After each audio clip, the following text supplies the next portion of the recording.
Так, всем добрый день. Проблема возникла следующая. Заморгал чек и появился какой-то я надеюсь, что его слышно, звуковой сигнал. Раньше такого не наблюдалось. Был высажен аккумулятор в ноль. Прям, дверь снимали с машины.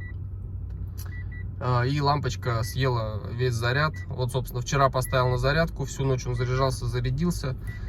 Поставил, появился вот такой звуковой сигнал, появился чек моргающий. При этом автомобиль едет абсолютно так же, как он ехал до этого, то есть никаких ни провалов, проблем, мотор работает ровно, то есть все хорошо с машиной, но моргает чек и появился вот такой звуковой сигнал.